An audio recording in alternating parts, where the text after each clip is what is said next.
السلام علیکم ورحمۃ اللہ وبرکاتہ۔ محترم سامعین، میں آپ حضرات کے سامنے ایک تقریر پیش کرنے جا رہا ہوں، آپ حضرات بغور سماعت فرمائیں۔ نحمدہ ونصلی علی رسولہ الکریم، اما بعد فاعوذ باللہ من الشیطان الرجیم، بسم اللہ الرحمن الرحیم۔ لقد من اللہ علی المؤمنین اذ بعث فیہم رسولا من انفسہم، صدق اللہ العظیم۔ وقال النبی صلی اللہ علیہ وسلم كنت نبیا وآدم بین الماء والطین، او کما قال صلی اللہ علیہ وسلم۔ حضور آئے تو سر آفرینش پا گئی یہ دنیا، حضور آئے تو سر آفرینش پا گئی یہ دنیا، اندھیروں سے نکل کر روشنی میں آ گئی یہ دنیا، بجھے چہروں کا زنگ اترا ستے چہروں پہ نور آیا، بجھے چہروں کا زنگ اترا ستے چہروں پہ نور آیا، حضور آئے تو انسانوں کو جینے کا شعور آیا۔ محترم علماء کرام، اساتذہ عظام اور معزز سامعین، آج کی اس پروقار محفل میں جس موضوع پر اظہار معافی ضمیر کرنا چاہتا ہوں وہ ہے حضور صلی اللہ علیہ وسلم کی آمد مسعود۔ سامعین کرام، تاریخ اوراق پلٹیے اور دیکھیے کہ حضور صلی اللہ علیہ وسلم کی آمد سے پہلے کیا تھا؟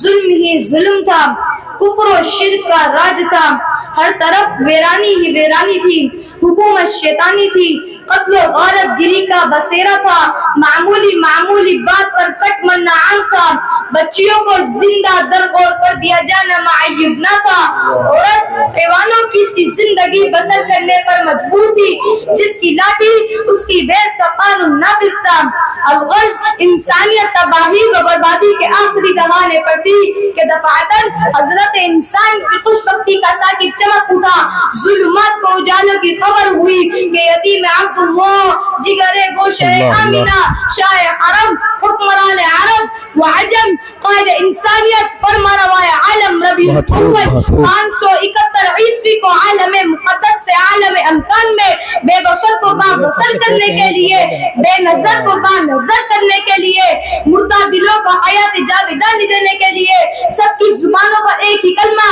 لا الہ الا اللہ محمد الرسول اللہ جاری کرنے کے لیے قافلہ نبوت کے آخری مقتدا اور قصر نبوت کے آخری ستون بن کر تشریف لے آئے۔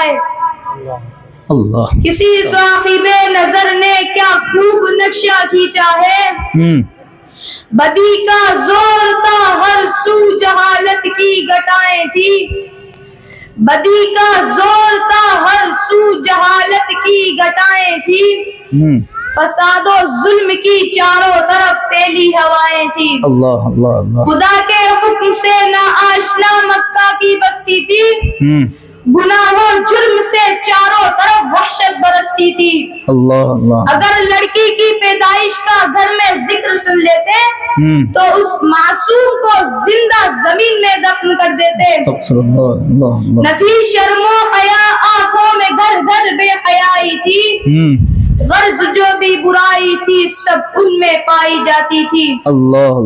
سامعین محترم، آئیے میں آپ کو حروف تہجی کی زبانی آقا نور مجسم فخر عالم صلی اللہ علیہ وسلم کی سیرت سناؤں۔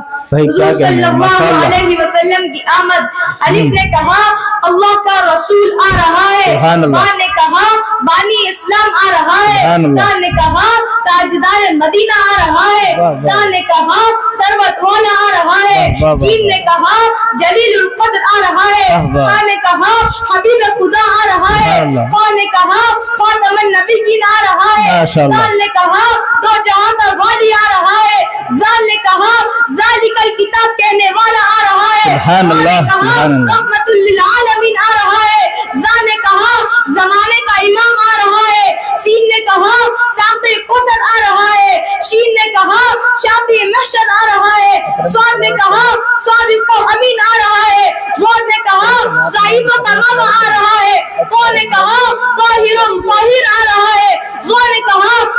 کا مٹانے والا آ رہا ہے. کہیں نے کہا عرب کا تاجدار آ رہا ہے. کہیں نے کہا غریبوں کا مابا آ رہا ہے. کہاں نے کہا فخر کائنات آ رہا ہے. کہاں نے کہا قرآن والا آ رہا ہے. سبحان اللہ کملی والا آ رہا ہے. کہاں نے کہا لوح و قلم والا آ رہا ہے. سبحان اللہ. کہا محمد رسول اللہ آ رہا ہے. نور نے کہا نبیوں کا سردار آ رہا ہے. کیا کہنے. واہ واہ واہ. آ رہا ہے. ہاں نے کہا ہاتھی برہم آ رہا ہے. اور یا پکارا یکتا اور انوکھی شان والا آ رہا ہے. ارے واہ سبحان اللہ. نعرہ تکبیر. اللہ اکبر. ماشاءاللہ. اخیر میں ایک شعار پر اپنی بات کو ختم کرتا ہوں. جی. جن کے آنے سے روشن ہوئے دو جہاں. جی. جن کے آنے سے روشن ہوئے دو جہاں. جی. ان کے قدموں کی برکت پہ لاکھوں سلام. سبحان اللہ. سبحان اللہ. ماشاءاللہ ماشاءاللہ. بھائی شاباشی دیجیے اس بچے کو. ماشاءاللہ بہت اچھی تقریر کی ہے.